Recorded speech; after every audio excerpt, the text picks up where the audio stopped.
Hey guys, so I'm going to be explaining some Waec practice questions for you guys. Now, I've already solved it already for you guys, so you guys should just pay attention to it.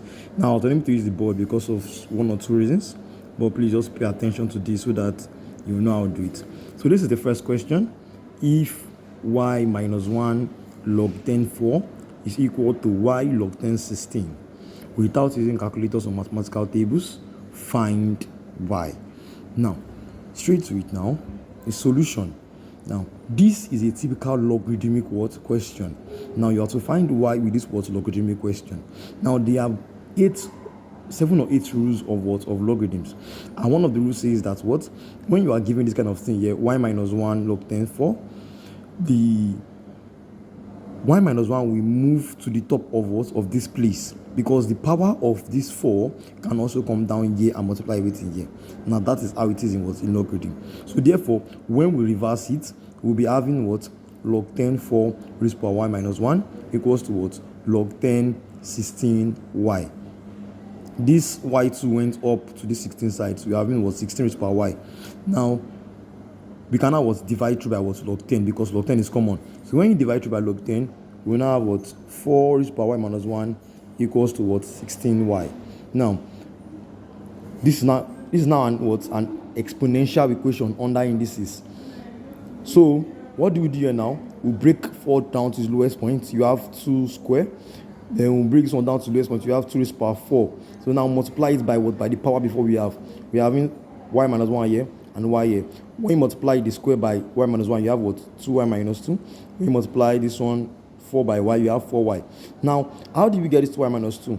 When 2 cancel 2, you're having 1 raised to power this thing. So 1 raised to power this thing, same thing as saying 2 open brackets y minus 1.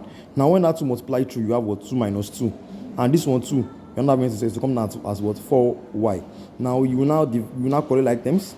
This one means collect like terms. After you collect like terms, you have 2y minus 4y equals to 2. Then you have minus 2y equals to 2. Divide through by 2, you have y is equal to minus 1. Now it's as simple as ABC. So please, I'll move to the next one. Okay, now we are now moving towards number 2. Number 2 says, when I walk from my house at 4 km per hour, I will get to the office 30 minutes later than when I walk 5 km per hour. Calculate distance between my work and my office. So we are given 4 km per hour, which is the velocity or speed, and we are given that I will get to the office 30 minutes later than when I walk 5 km per hour. Which means if I walk 4 km per hour, I will get to the workplace 30 minutes later than 5 km per hour. So I should find the distance. Now, simple now. Here's the solution. First of all, you need to know the formula for you need to know your speed formula, because it's your formula for speed that will now give you how to get the formula for, or how to solve this question. Now, speed formula is equal to distance over time. And then in the question, we are dealing with we'll be using this formula to actually find our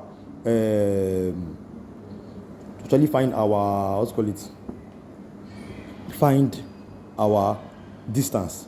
So now we will now make solution. This time equals to distance over time. This is just a tweak from the speed formula. So now where distance is equal to x kilometer, that's our distance we give for now. And the speeds are 4 km per hour and 5 km per hour respectively. This is what we have, x over 4. Now, why do we have x over 4? We don't know the time. Like, from the formula from time, distance is x, speed is is 4. So, x over 4. I hope you get what I'm saying. Like now, we are using the the time formula to get our x. Since we are giving our distance and then we are giving our speed. That gets me. So we're using x over 4 minus x over 5 equals to 1 over 2. Now this 1 over 2 is coming from the 30 minutes something. Are you getting me?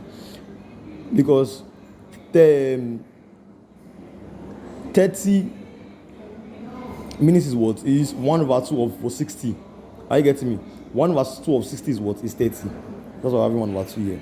So now this is it now. Let's now solve for x. You take your denominator here. You have 5x minus 4x over 20 equals to 1 over 2. After this one, you multiply. This one we give you 5x minus 4x, give you what? We give you 1. We give you 1. So 1 times 2 give you what? 2x. Then 20, this 20 here times this 1 here, we give you what? 20. Then x will be equal to what? 10. And that 10 you've got to now is now what? Distance between my house and what? And my office. Now you can say, okay, like this guy is wrong, Joe. Let me what's called it? Let me check if my answer is correct. Now, putting 10 here now, you're having 10 over 4 minus 10 over 5. Are you getting me?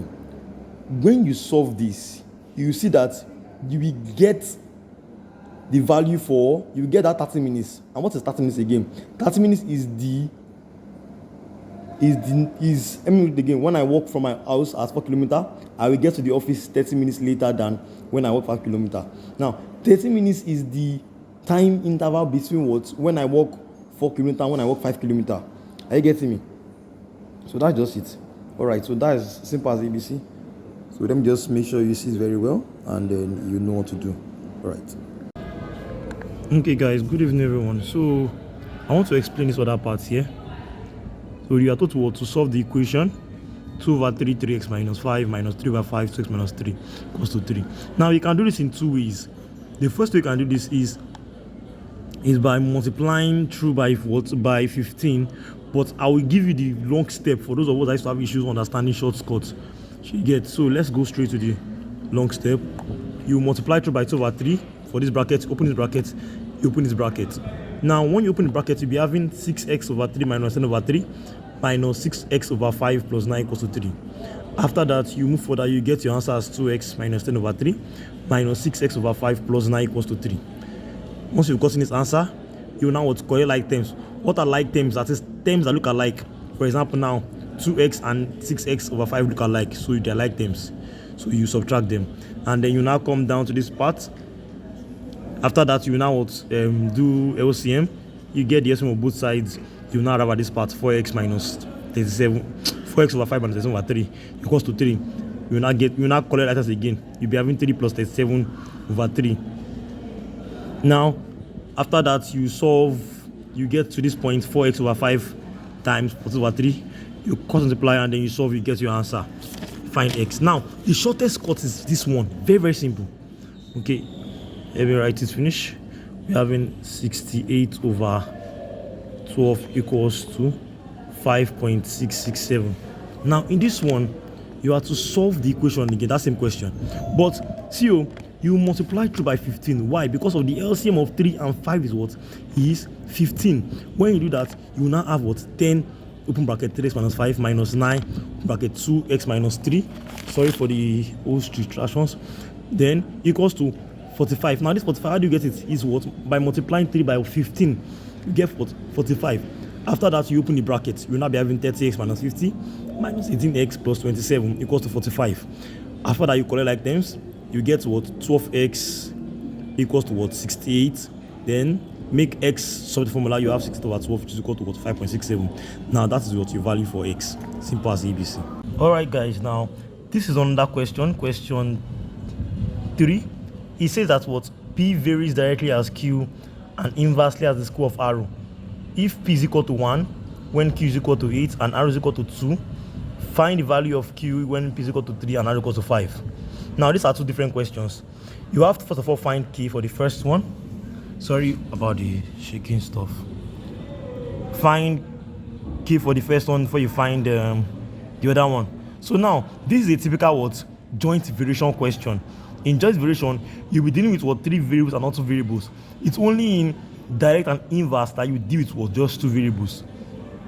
Are you getting me? So now, this is a joint variation question dealing with what? Direct and inverse. So they said that what? P is what? Direct proportional to what? To Q. And inversely proportional to what? To the square of arrow. This is it here now. So to now turn this now to an equation, you have to introduce what? The relationship, which is K. That is a constant of what? Of proportionality. So P is equal to what? KQ over arrow square. Now, we have to find K. Are you getting me? Because we have been given our P as 1, Q as 8, and the arrow as 2. So we're having 1 is equal to what? 8K over 2 square. Now, making K submit the formula, we have what? 4 times, we have to cross multiply. We have 4 times 1 equals to 8k, k is equal to what, 4/8, then get the answer as what, 1/2. Therefore k is equal to 1/2. So now we've already solved what, the first sentence. Are you getting me? Now the second sentence, since we already have our k, the now said find the value of what, of q when p is equal to 3 and r is equal to 5. Now this one now is very simple. We're using the same equation again, the same equation, but now we now have our k as 1/2.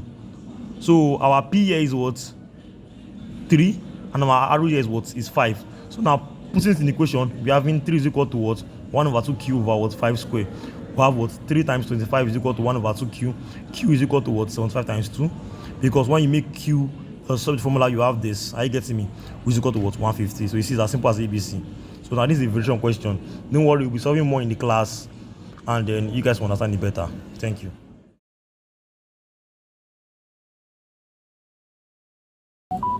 Alright guys, so now this question you'll have seen it before this video, just before the video by the side.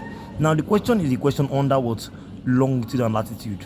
Now you are told to that, you're saying that an aeroplane flies from town A 20 degree north and 60 degree east to town B 20 degree north and 20 degree east.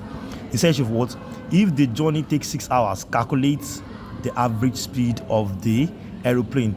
Now this question typically tells you that what, you have to first of all solve for the distance of the aeroplane, and then after that you will now find the average speed of the aeroplane. Are you getting me? Now first of all, you need to first of all draw your diagram, which is what I've drawn here. Are you getting me? This is our 20 degree north. Okay, is it clear enough? This is our 20 degree north. This is our 20 plus y degree north as well. Then is our 60 degree east. Are you getting me? Yes, 60 degree east. All right, so that's it. And then now to the next one. Now the first movement was what, along the parallel of what, of latitude, which is what, 20 degree north. Now the longitudinal difference is equal to what, is equal to theta. What is theta again?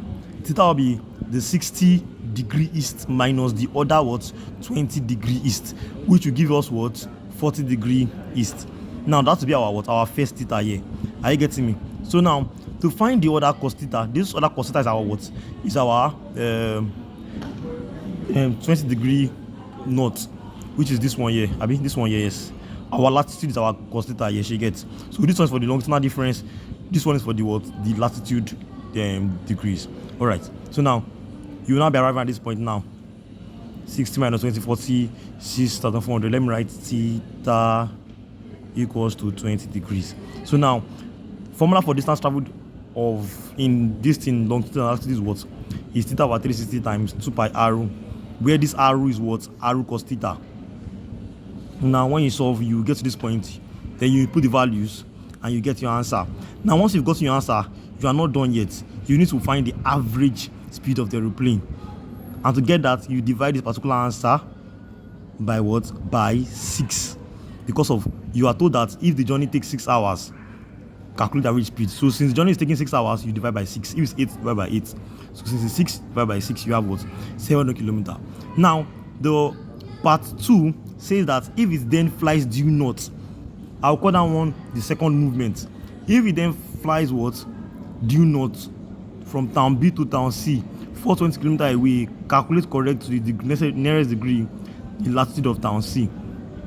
Now in this particular next question, you are given your distance traveled as what, 420. So I will explain it in the class, but I just want to just do some raw explanation here. So you are giving yourself as what, as 420. You see the same formula, this same formula you are seeing here, you use it, but you are giving yourself as what, 420, and then you are not giving your latitude. So you have to find your latitude, this one, but you still use the same what, the same theta. So 420 equals to theta, 420 equals to 40 over 369 super r cos theta. That was just to find that. That's it. You get your answer straight away. Yes. Then after that, okay, sorry. Yeah. So let's go straight to the class now. Let me explain it. See you guys.